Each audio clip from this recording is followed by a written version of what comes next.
Greetings, travelers! So today's tutorial we are going to cover another aspect of ancient warfare. I know I did one, you can check it out. I'll try to remember to put it in the description and or about this point an overlay to link to that episode. But today's episode is going to be more on the mechanics in-game. One of the biggest things that I see people struggling with and having questions about is setting up just power generation. I've learned a couple of tricks myself that help me remember how to set everything up. So today's tutorial is going to kind of cover that. So give me just a moment and I will come back and we will get started. Alright, welcome back everybody. So here's the thing, is setting up the torque can be a bit of a problem for people. Let's just set a block in place so you can actually see the connection.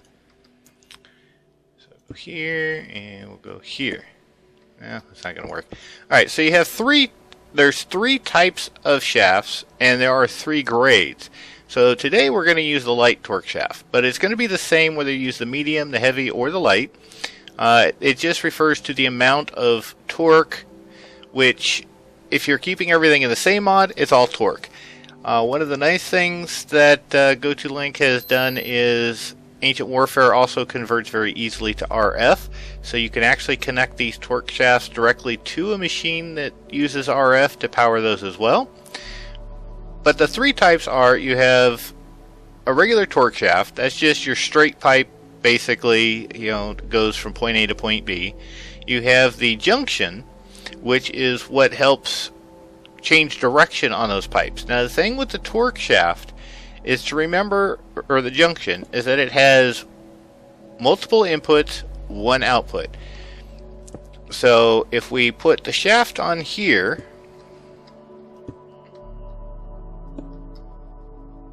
these would all be outputs. This would be the input over here. I'll explain as we go through the tutorial how I know that for sure, but just suffice to say that those will all be the outputs. So if you wanted to distribute, that's what the distributor's for. So let's say you have all this power coming in, and gotta go this way.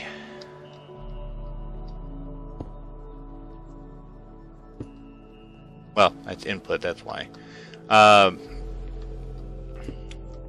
Oh heck, no, it doesn't want to work for me. There we go. Don't want to do that. So the distributor is one input, multiple outputs.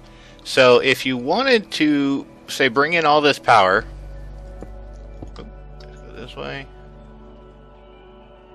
Nope, I don't. There we go. Nope. Alright, we'll do it this way.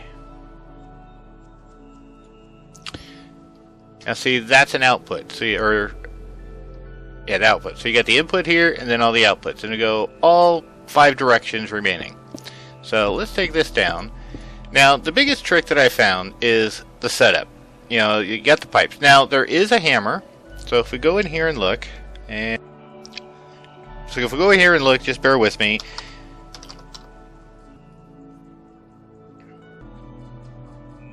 So Ancient Warfare has a hammer. So if we go down here, there it is, Ancient Warfare Core. So this hammer is what will allow you to change, rotate, but if you use the tips that I give you, you won't really need this very much. So the first thing we're going to do is set up some water.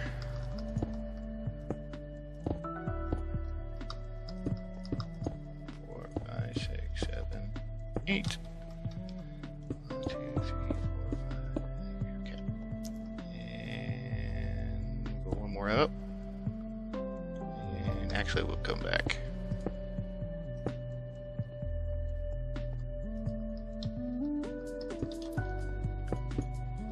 And put our water there. Okay.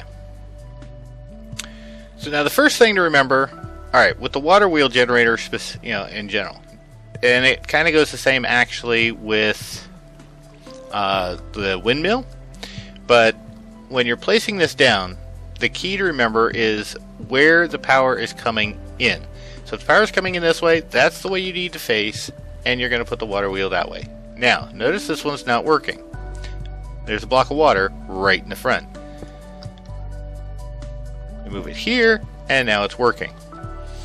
Alright, so the flow of the water, if it's still water, it won't work. There has to be at least one flowing block in order to make the windmill work.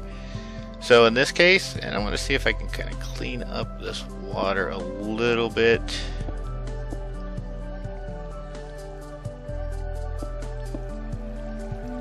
Oh, goodness gracious.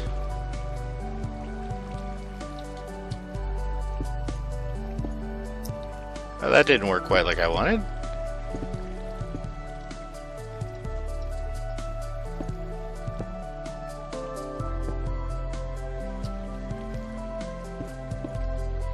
Alright, well, never mind. We'll just leave it that way. Alright, so the thing to keep in mind with this water, or the water mill, since we have this in place, is it only needs one block where the actual generator is. So, you know, you could do this, you could just close it in. That doesn't affect it. The front of it, however, needs the full 3x3 area open. As far as solid blocks. If it's water, air, never tried it with lava. I don't see why you'd use a lava on there, but you get the point. Those don't affect it. Matter of fact, you know, because that's the whole point of the water mill, is to flow water. So solid blocks you can't, because if you notice when I do this, it disappears, and that is because there's a solid block in the way. Let's clean that up again. Okay. Same thing even at the top. So the 3x3 block space needs to be open. Now, the next step is when you're setting up this torque, or I should say the power lines. You know, really the distributor you're only going to need if you want to, you know, like say you have this going into a storage battery, then you'll have everything you want to power. You use the distributor to help get the power to each machine. So the first thing you'll want to do is the flywheel energy storage. Now what this does is it helps it's called torque, but it's also momentum. So think of this as a way to store the momentum. It does slow down over time if this isn't moving, but it also helps to keep the movement going, the power, the torque.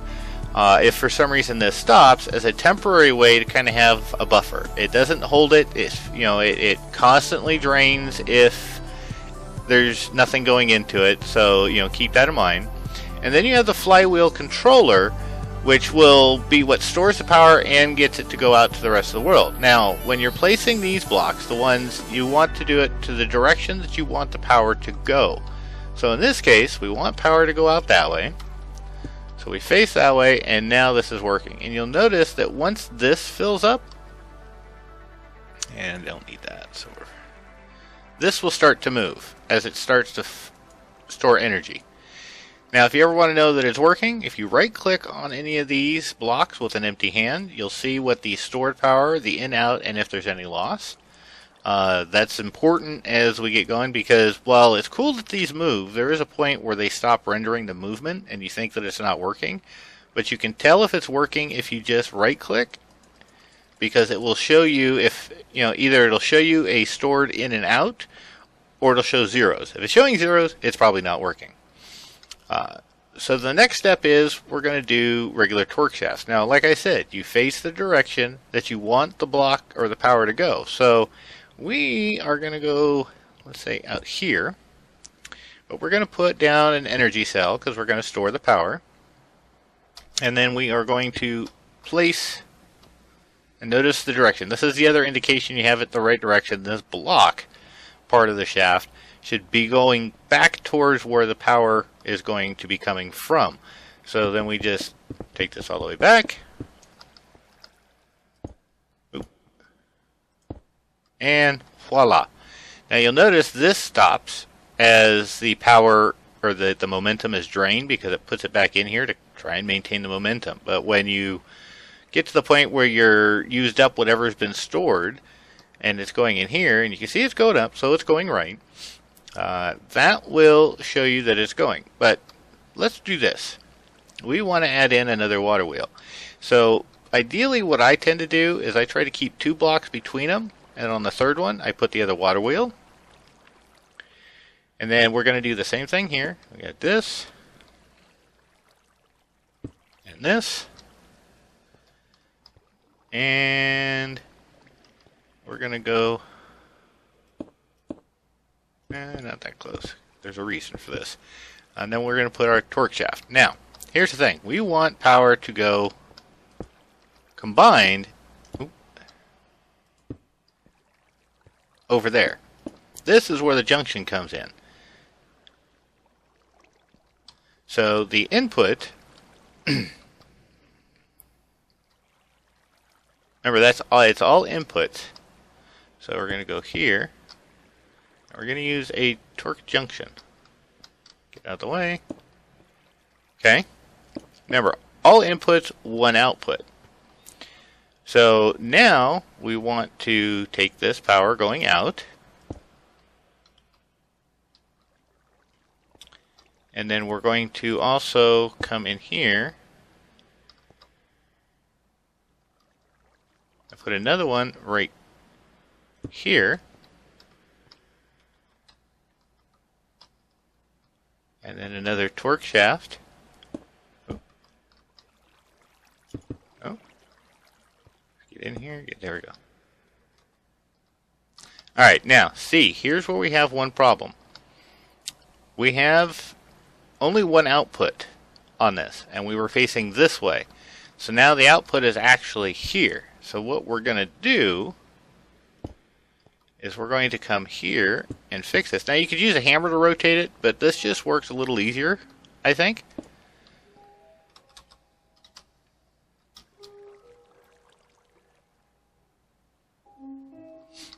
Alright, so got to get that rotated. So here's where the hammer comes in handy. So this one is not cooperating, so let's go ahead and replace it the way we had it before. And let me show you with the right click. If you look here, there's no in. No in at all. Okay. So we actually need to get up off of this. Now if we right click, you'll see the in, or the stored, which means we have power coming in. We need power to come out. So with the hammer, the face that you are on is the face that it rotates. So you see, okay, but we want it to go rotate this way, or I mean in a circle this way. So there you go. Alright, sorry about that pause. Got so used to doing it the way I usually do it that I forgot. So the next step with the junction, let's get back down in here, is again face the direction you want it to come from. So in this case, that. And then if you right click the block, you should see that it has power. Because remember, the junction is all inputs, one output. So the key is the output. And then you take your torque shaft,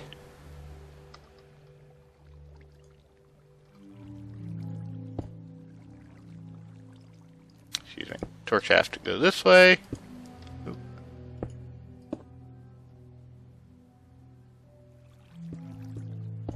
And now it's not working again. Hold on a second. Let's get this figured out. That's that one there. So we need to go like this. Well, that's the junction. No, I don't want to do that.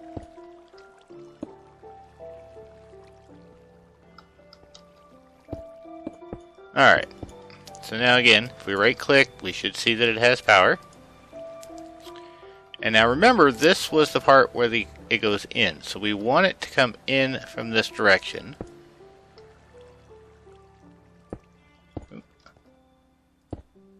And now we have it coming through these pipes, which are then going into here,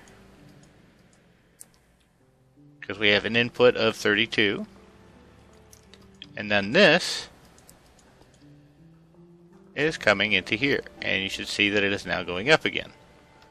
Now, of course, it slows down once all the power that was stored, or momentum, or torque was stored in these is gone.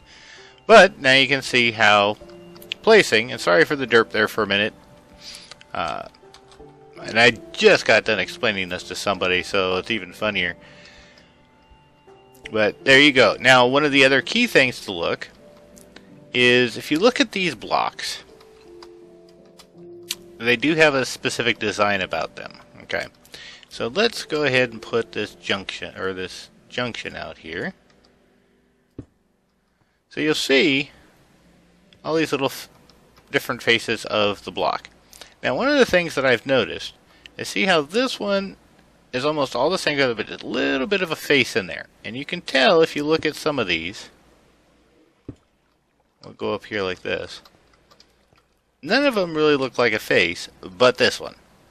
Now, if you come over here and look at this here, now you see the dark ring. You know, that marks all the different inputs. But if you were to look, in other words, if we took this out, notice the face. That's the input face of the junction. Okay. Oh, wrong way. Alright. So that's the input face. Now, for a distributor, it has the same thing. Oh, wrong one. And we'll go here. It has the same. Oh, we don't want to do that. It has the same face. There you go. That one is the input. So, output for the junction, input for the distributor. That's how I remember which face is which. It just gets... I confuse myself sometimes when I'm putting these blocks together, and I keep thinking, but basically it boils down to, is the direction you want the power to come or go to, start from there and work your way back. You do that, and you almost never have to use this hammer in order to make all the parts go. Just got to remember the key part is remembering whether you need a junction or a distributor. If you have a bunch of different sources going into one, use a junction. If you have one and you want to power a bunch of other sources, use a distributor. Torque shafts do have power loss. The longer they are, the more the loss gets to. The heavy ones definitely have more of a loss potential than the lighter ones. And even if this gets full, at one point you will have a backlog of power, but these will still continue to turn. There's always going to be a loss in power. There's no way about it. That's why if you got some kind of storage block, store it in there. Now the other key point is light, medium, and heavy have to be all the same. So, you know, the water mill, the windmill, the Stirling generator, those don't matter. But these blocks that connect to them, the controller, the flywheel storage, and the torque shafts, if you're going to use light torque shafts, then you have to use light everything else. If you're going to do medium, medium everything else, heavy, heavy everything else. Always remember that. You can't kind of mix them. They're not real expensive, so if you can afford to go straight to heavy or just wait a minute to go to heavy, I would do that, or at least keep your torque distribution to a minimum until you have the materials to do heavy and just go straight for the top. But that's all there is for that. If you have any questions about it, you know, again, sorry for the derp door in the middle, just kind of, you know, wait for me to come back and you'll see how we got it fixed. But that's pretty much it on how to use the torque power. If you have any other questions or things you want me to cover, leave questions, comments, likes, dislikes, you know, you have it, just let me know. And thank you guys all for coming by, and have a great day.